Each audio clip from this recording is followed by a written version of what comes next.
Aunties! Today is another cooking episode. We are going to cook beef mechado. Beef mechado on an instant pot. First, i-cut muna natin itong ating beef into cubes.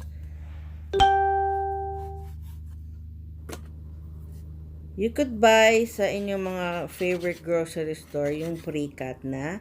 Pero tip ko lang, mas makakamura tayo kapag tayo na ang maghihiwa.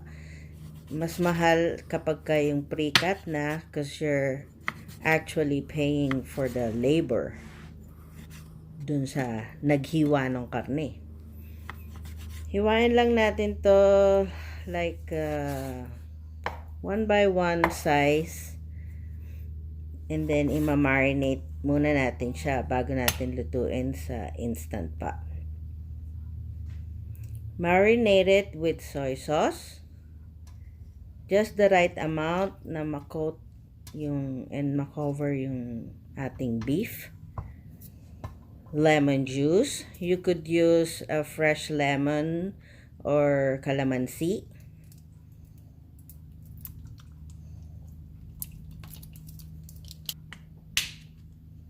Black pepper,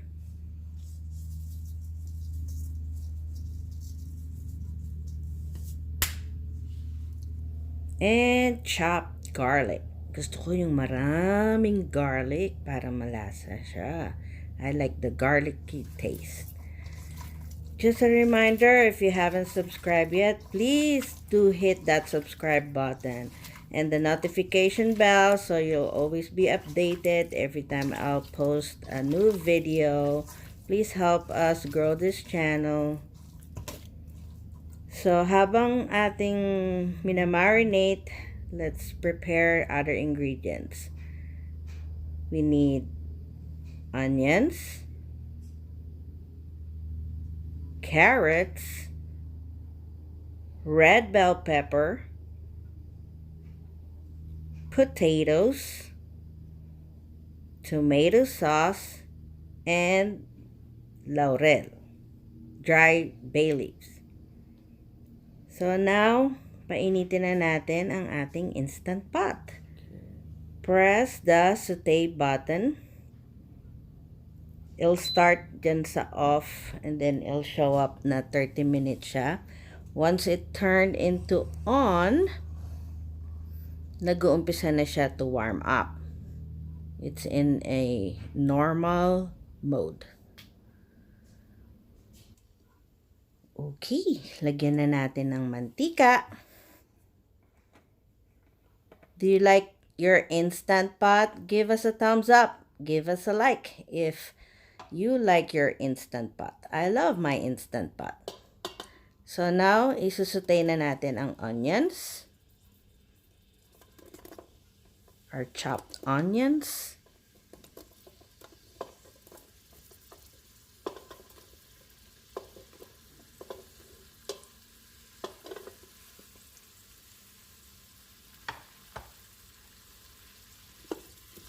Haluin lang natin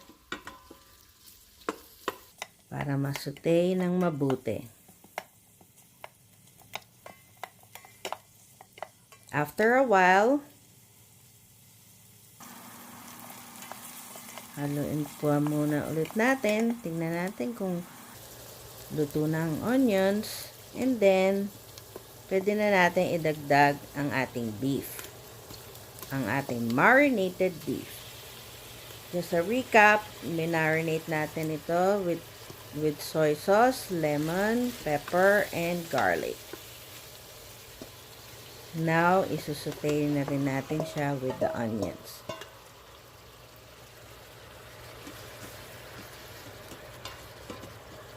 Haluin lang from time to time.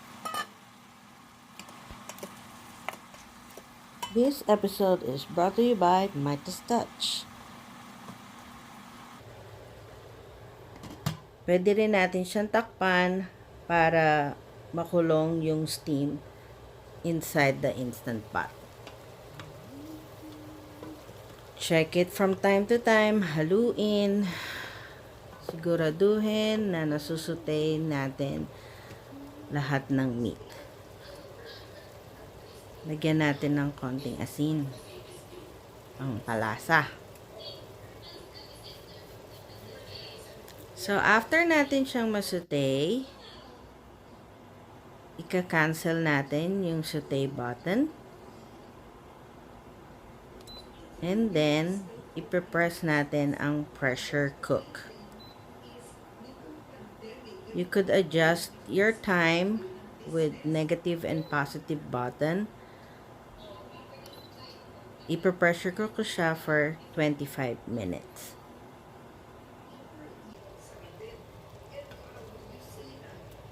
Bago ko takpan, hahaluin muna natin to make sure kung how much liquid do we have.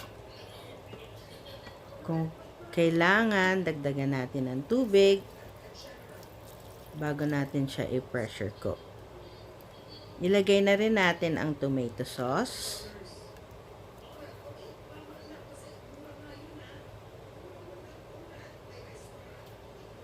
One can is enough. Bay leaves. Pampabango ito ang ating bay leaves. At pampalasa na din.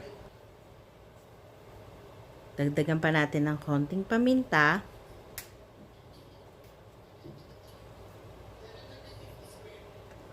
Haluin muna natin.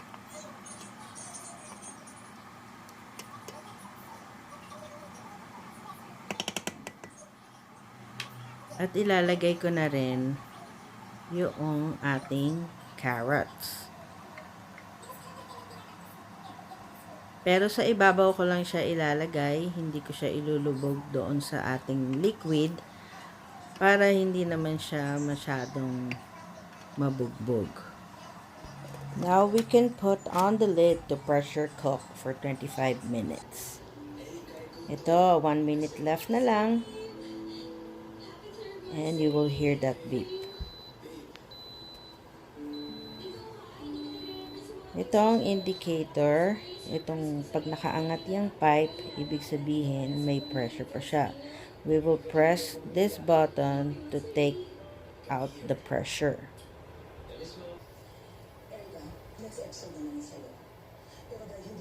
Pag nakita nyo yung pipe na lumubog na siya, that means natanggal na yung pressure sa loob and we can now open the lid.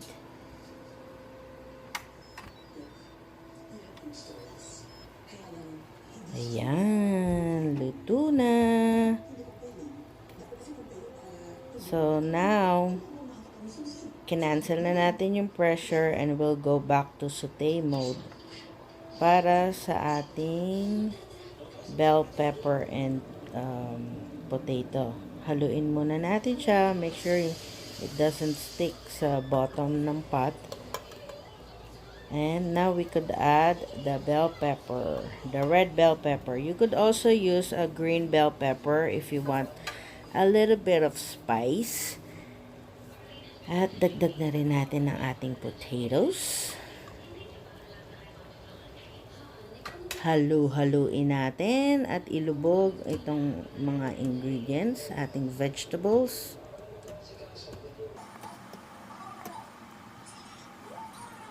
And then we'll just let it simmer.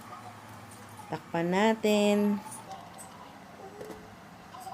Kung gusto niyo medyo mas mabilis pa, check the potatoes from time to time kung lambot na ba siya. And a few minutes later, eto na. Luto na ang ating beef mechado. I hope you guys enjoyed this video and sana ay ma-enjoy ninyo kapag sinubukan ninyo ang recipe ito na ating beef mechado. Here's the finished product. Yan. Kain na! Guys, don't forget to like, make a comment, subscribe, and share. Thank you for watching. Until next time po. Bye-bye!